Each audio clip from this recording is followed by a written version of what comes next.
Well, this is a departure from my usual subject matter, although it's related in that everybody is determined to be who they are by the course of events of their lifetime. And so I got my first ideas that I remember about what the world was like and who I was and what was important and all that when I was 3 years old. I know I was three because my family moved a lot. At the time I was three, we lived in a house behind Aunt Carrie's house. I'll go ahead and show you the picture. So here's Aunt Carrie's house, and we lived in the house behind, so that our front porch faced Aunt Carrie's kitchen window. Okay, so, but how I know I was three was that when I was four, I had a chocolate birthday cake in a different house in the country. And so I know everything that happened in that house behind the house was before I was four. That's all I know. We lived in another house before that, but I don't have any memory at all. So I'm not sure how long we lived there. If I was three, and then we moved to the country. But anyway, so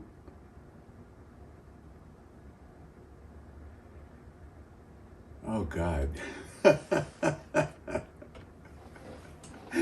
Oh, how far back should we go? Southern style, you have to go all the way back to the beginning, right? So when we lived in that little house, I have a couple of distinct memories, early memories, I'm sure. I remember being in the bathroom and watching myself pee and thinking that urine looked like orange juice. And I somehow managed to pee into my mouth without making a mess everywhere. I don't know, maybe I did. But I was very disappointed. It didn't taste anything like orange juice. Another time that the bathroom was off in my parents' bedroom, downstairs. And I was leaving their bedroom with the eastern window behind me with this morning sun shining in. And I felt something touch the inside of my leg. And I took another step or two and I looked back, and it was a little turd lying in a beam of sunlight in the doorway. Oh, that's enough. I have a lot of memories from that house, but the main thing I wanted to talk about was Aunt Carrie. So she lived in that house with her teenage daughters. I mean, she had a huge influence, and her daughters did, on me. So she lived in that house with her, at first, I think, with her husband, Cecil Dotson, who was a barber and an alcoholic and a drug addict. According to my dad, who told the story, Cecil went to prison for something, I'm not sure, maybe drug trafficking or something. But said he got out and he told Dad that drugs were easier to get in prison than they were on the outside. So that's the only way that I know about Cecil's drug use. But anyway, so the kids grew up. Aunt Carrie was a school teacher, I'll tell you about that. But the kids grew up with this alcoholic barber father, and they all cursed proficiently from a very young age.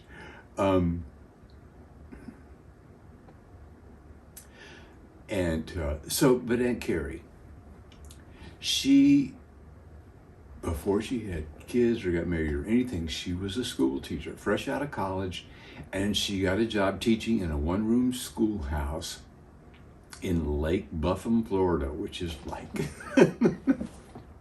this big. But a one-room schoolhouse, right? She took baths in a wash tub out back of the school and lived there.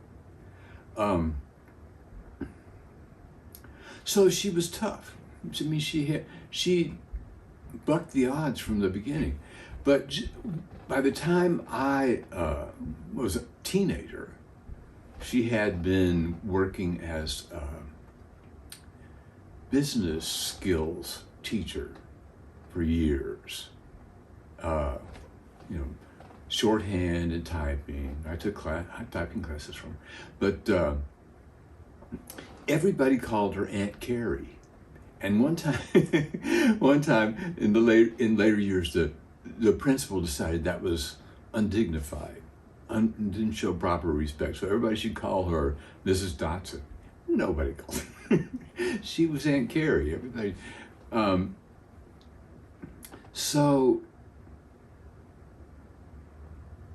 there we were, Aunt Carrie and the kids, and so we moved to the house in the country, and when I was 4, and then they sold that house. And it was my dad's dream, from a farming youth. We had a cow. He raised a pig. We had chickens, and he had a garden. So I mean, he loved that. But they sold the house. The owner sold the house. So we moved back to town, and we were there when I started first grade. And second grade, we moved to this little town between Fort Meade and Bartow called Homeland. And Dad's second dream house, this farm outside Houma, not in town, but outside, just a little ways outside town. But it had a big field next to the house for a garden, and he filled that sucker up. But what it didn't have indoor plumbing. We had an outhouse at the far end of the lot, by the end of the garden. And when we first moved in, we had a hand pump with those open spout kinds, And Hatcher, one of his first projects was to put in an electric pump, so we had electric water on the back porch. And at some point he made this framework that held a 55-gallon drum, which was our solar heated shower. It was up in the air so everybody can get under it to take a shower. And he raised rabbits and chickens, and oh God, he sharpened saws. He worked his ass off trying to make it work. But for various reasons, I could speculate, Willie Lou had a nervous breakdown, and we moved back to town. And we moved back to a tiny little house that's like half a block away from, I'll show you the picture again, Aunt Carrie's dad's house. I believe Lightsey. Lightsey was their name. So the street comes to a T there, and our little house was like half a block up the T from Aunt Carrie's house. So we would visit down there all the time, the kids, because we donors when we lived behind her in the other house, So we're back in the same neighborhood, and oh God, I could go on about things that happened, but Aunt Carrie, she finally got rid of Cecil, and raised the kids there.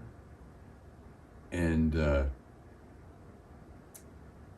what happened was, her dad had lived in the house, at Aunt Carrie's dad's house, right? So he died of cancer. Oh, fuck. I remember when we lived in the house behind her house, he had skin cancer, and it had totally eaten away his nose and all around here. And my mother, bless her heart, she thought it would be good for Grandpa Lightsey if the kids paid him a visit. So here I am, 3 years old. I walk into this dark room with this old man who could talk. He could mumble, I mean, it was comprehensible, understandable. But his face was like, It wasn't flesh colored or anything. It was just like brown, like dried blood. All where his nose could be. So you imagine a 3-year-old kid. I was a bit frightened by the situation. Didn't know quite how. So that was one of the more traumatic things that happened there. But this other picture that I'm going to show you now. Here's Hatcher, and he's standing in the yard of what had been Aunt Carrie's house, but I'm going to tell you about that eventually. It became our house. And you got to our house by going up an alley behind the hedge there. And I want you to note that oak tree in the background, because I have a story. Maybe I'll show you the picture. Anyway, so we lived in that little house, and after Aunt Carrie's dad died, at some point she moved from the house I had known her in to her dad's house. And she rented that house for years. I think. At any rate, after we had been living in the tiny little house of half a block from her for a couple of years, I think, or so, she rented the house to my parents. So I was in the 6th grade by then. And so we moved into the house behind the house that I was 3 years old in. It's all interconnected. So we rented there for several years. I don't know how long. But at some point, Aunt Carrie decided that she would consider all the rent my parents had paid as down payment on the house. And the rent that they would pay from now on would be paid on the remaining mortgage. So, she basically gave them the house for what they were paying for rent. They continued to pay this. Oh, shit. They continued. Chokes me up. I mean, that was such a huge benefit for my family. And she didn't, she made, the value of the house eventually, I suppose. But she could have made more. She could have got a down payment, She could have sold it to somebody else. But no, that was the house that I was in from 6th grade. And my family lived there until both my parents died. And then my niece Lenora moved in for a while, a few years. And then they finally sold the house. So how this video came about was that they salvaged all these photographs that my mother had hoarded over the years from our house. And my brother has been scanning them in and putting them on Facebook. So, I'm looking at these photographs of me when I lived in that house, and I'm thinking, oh God, what a way to begin. I mean, Willie Lou washed clothes in a washboard, in a wash tub with a washboard. The thing where you scrub the clothes like this? And the white clothes you put in this pot, 3-legged pot, the big pot that's out on the ground, cast iron pot. You boil the water in that pot. You say, how primitive is that? And you boil the fucking white clothes. So there she is. 3 kids. My brother, he's, well, when we moved in, there was just me and my sister. And there's a picture of him, but she was premature, plus my mother had measles when she was pregnant.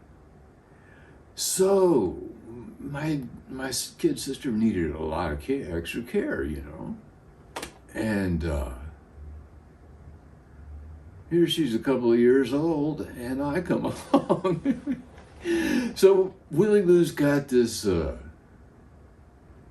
special needs kid, and me, an infant, and I'm like a year and 4 months old. Like I was born in December, and then in April, my kid brother comes along. So here's Willie Lou with my sister and me, who's a toddler. I might have been a toddler when I might have been a toddler when he came on. And my brother, who's a baby, and she's washing clothes in a fucking wash tub. Oh fuck! What a life. And then my dad had a special deferment because he worked in a critical industry. He was the head of maintenance of this citrus packing plant, and like it's a big part of the local economy and everything. Anyway, so they got him a deferment so he could keep working at the plant. But he got patriotic and he was gonna go help fight the Germans. So he signs up. He goes to basic training, and there's Willie Lou. At that point, there were only the two kids. But while he's in basic training, Bruce comes along, and all of a sudden, Hatcher's got 3 kids. And if you had 3 kids, you didn't go to war. So after this interval of being a single mom under fucking primitive conditions, we're a family again. But a couple of stories about me and the kids and the teenagers in that house.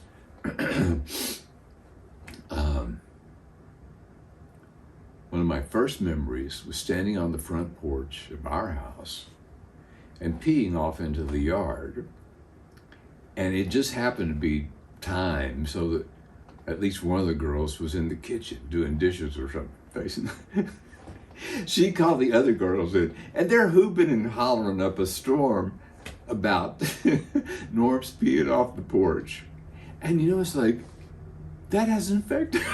That has an effect on you. It's like you say, this is a pretty neat attention-getting device, For some reason, people think it's hilarious or interesting, for when you do things with this. And that's that porch, that same porch. A little girl, she was a couple years older than me, and her family was all over visiting my family.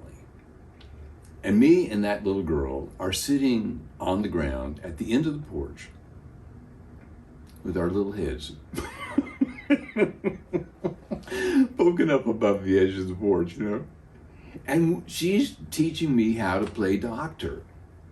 And we're sitting there in the dirt, and there was a rusty nail there lying under the edge of the house. So we're performing surgery on each other with this nail. Pretend surgery. We weren't making incisions or anything. But we were pretending to make cuts where there were already incisions, cuts, openings. So somebody spotted the 2 kids. And what I remember is Hatcher rushing over in a fury to the end of the porch, snatching me up and dragging me into the bathroom where the hairbrush was, which he used to give me a firm paddling, which cemented for me the importance of genitals.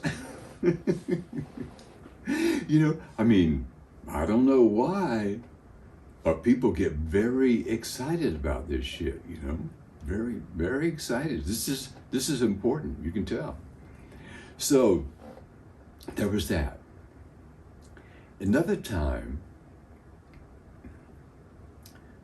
a couple of the girls, a girl and their cousin or some friend, were babysitting my brother and I. And They let us play in the rain, something our mother would never let us do. But there was a nice grassy ditch in front of the house, of their house, and it filled up with water, and Bruce and I are having a hell of a time splashing around. And at some point they realized that our clothes were thoroughly soaked and that Willie Lou was going to come home and to find two wet boys. And she was probably going to be upset about them playing in the rain. So they took our clothes off and wrung them out and hung them to dry in front of the oven. Nobody had a dryer or clothes dryer. Hung them to dry in front of the oven, and they put my brother and I in the bed, in the room which would become our future bedroom. So there we are, tiny little boys lying in the bed, and these two girls come in, and they raise the covers from the bottom, and they look at us, and one says to the other, "But they're so little." And you know, little boys' penises are not all that remarkably large usually. So another little lesson in the importance of genitalia. And a slightly related story didn't definitely directly involve genitalia. But now here's a picture of Hatcher in his 80s, I think. And he's standing in the eastern yard of Aunt Carrie's old house and my parents' new house. I mean, the one I spent a lot of my early life in, that house. And if you notice, right toward the center of the picture, there's an oak tree in the backyard. That's in the lot next door, across the alley. And the girl's boyfriend, one of the girl's boyfriends, climbed up that tree, and shinnied out one of these long, way up in the air branches. And then they nailed boards to the side of the tree because it was, you couldn't climb up the tree with your bare hands. It was that, it's like, I'm 3 years old, right? And these kids are teenagers, and they can't reach the crotch of the tree. They have to use the ladder. So somehow they dragged me up the ladder. And one of the girls, it's a rope swing, which not from the South, but it's got a burlap bag on the end, tied to the end, that's filled with Spanish moss. So you hold on to the rope with the bag between your legs, and that's the swing, right? So one of the girls gets all saddled up on the swing, and they put me in her lap, holding onto the rope for dear and launches out into the void. And oh God, what a rush. Oh God, it was wonderful. I still enjoy that. So, but another thing happened. Under that, I used to play all around the neighborhood. And so I was playing in the dirt under this oak tree one day. And Aunt Carrie had some relatives visiting, including some cousin about Peggy's age. She was the youngest. So I'm sitting there playing in the dirt, and Peggy's leading this cousin over to me, and as they get to me, Peggy's saying, "He'll suck your tits if you want him to." And she starts pulling up her t-shirt. And the cousin yells, "Aunt Carrie, Peggy's doing something nasty."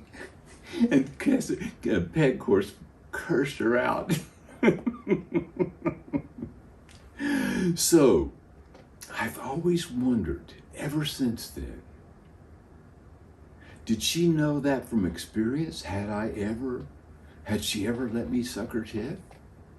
Or was that something she just assumed? Given the fact that I was, not quite an infant, but I was pretty small. So anyway, it's, like I say, it's not directly genital related, but it's, it's just some indication that women's bodies or girls' bodies are something interesting about them. Anyway, so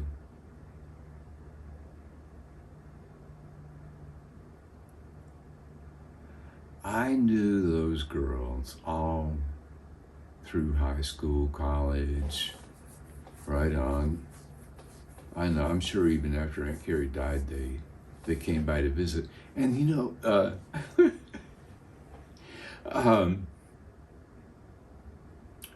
they would come over and just walk in the house. The door was always the door was always open. They just walk in and say, "Anybody home?" And walk around and see where Willie Lou was, what she was doing, and just hang out and visit for a while. And we'd go over to Aunt Carrie's and do the same. And then when I got to be older, college age, and started smoking cigarettes, the girls all smoked. It was wonderful going over to Aunt Carrie's house and having a cup of coffee and talking to her. And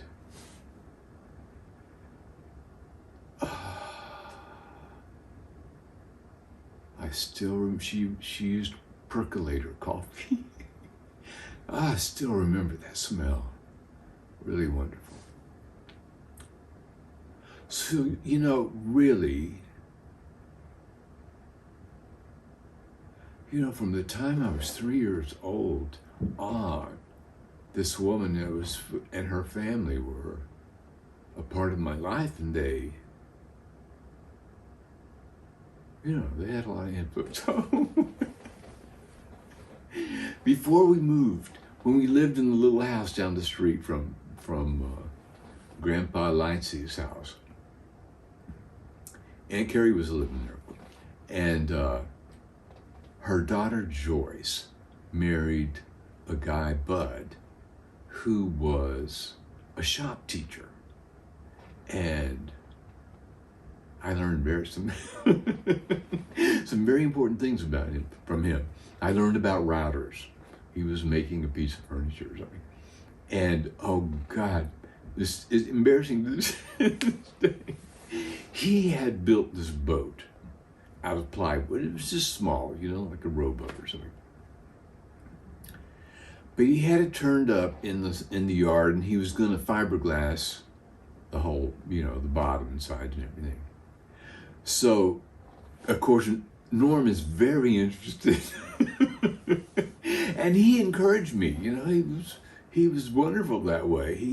He indulged my curiosity, but he had mixed up, why a Coke bottle, I don't know, but he had mixed up a Coke bottle full of resin in preparation for laying out this fiberglass.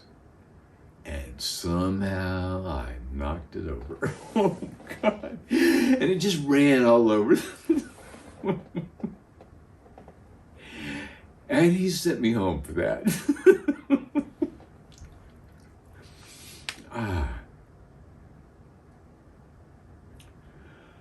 So,